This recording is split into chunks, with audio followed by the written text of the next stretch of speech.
agreed for more.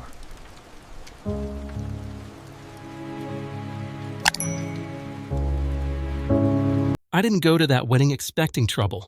It was my cousin's, a big countryside venue in Oxfordshire, fairy lights, long wooden tables, the kind of place meant to remind you why marriage is supposed to be sacred. My wife, Eleanor, and I had been married 11 years. Not perfect, but stable. Or at least I thought so. I'm Daniel, 43, project manager, quiet type. I've always believed that showing up, paying bills, and staying loyal mattered more than grand gestures. When we arrived, Eleanor looked incredible. Blue dress, confident smile, laughing easily with people I barely knew. I noticed she barely held my hand. I told myself I was imagining things. Weddings make people social. I grabbed us drinks while she greeted relatives. By the time I came back, she was already deep in conversation with a group near the bar, back turned to me. I waited, awkwardly. Then she glanced over and said, "Oh, just find a seat anywhere, yeah?" The seating was open. No assigned places. Couples were sitting together, leaning in, whispering, sharing plates. I found a table near the middle and pulled out a chair for Eleanor. She didn't follow. Instead, she drifted toward another table where some old friends of the bride were sitting, including a man I didn't recognize. She waved at me like I was a co-worker across a conference room. "I'll catch up later," she said. So I sat alone, at my own cousin's wedding. I felt ridiculous, like a spare part. People gave me polite smiles, that look that says something's off, but I'm not asking. Dinner started. Eleanor never came over. I watched her laugh, lean in, touch the man's arm when she spoke. Maybe it was harmless. Maybe I was being sensitive. That's what she always said when I brought things up. Halfway through dinner, the woman next to me introduced herself. "I'm Claire," she said. "Early 30s, single, here with a friend who disappeared to dance." We talked about work, about how weddings can be strange when you're not part of a tight group. It was easy. No tension. No dismissive looks. I wasn't trying to impress her. I was just talking. Eleanor noticed. I saw it in her eyes from across the room. She stiffened, whispered something to the man beside her, then looked back at me, expression unreadable. For a moment, I expected her to come over, maybe sit down, reclaim her seat. She didn't. She stayed put. So did I? The speeches came and went. Applause, laughter, plinking glasses. Claire and I laughed at the best man's terrible jokes. She asked how I knew the couple. I said, "Family." She nodded. "Your wife couldn't make it?" she asked gently. I paused, then said, "She's here, just elsewhere." After dinner, Eleanor finally approached. She stood beside me, not touching, eyes flicking to Claire. "Having fun?" she asked.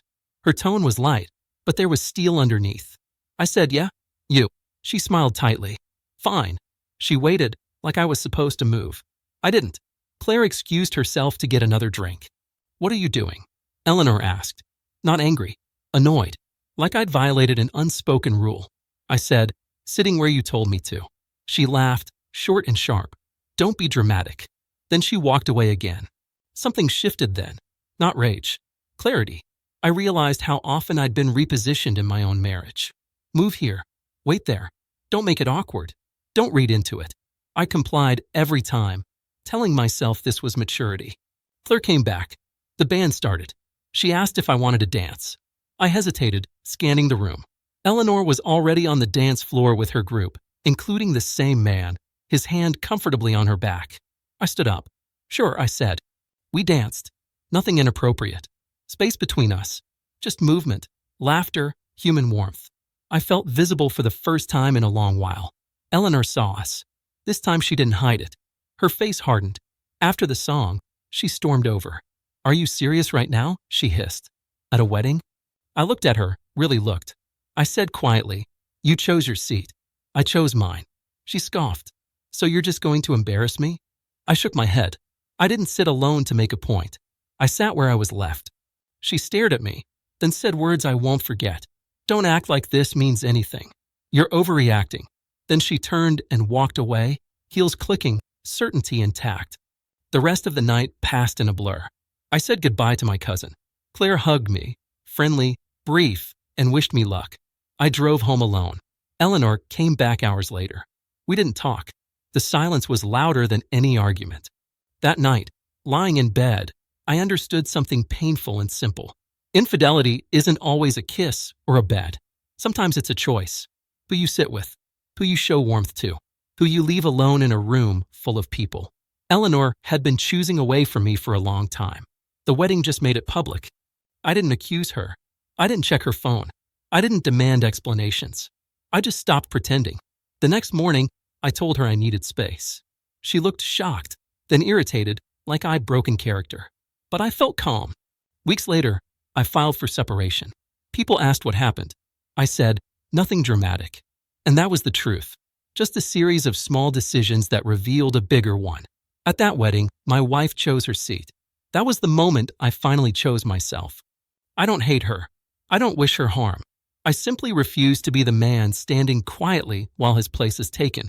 Love without respect is just habit wearing a familiar face. And I have learned that leaving calmly can be the loudest decision a man ever makes.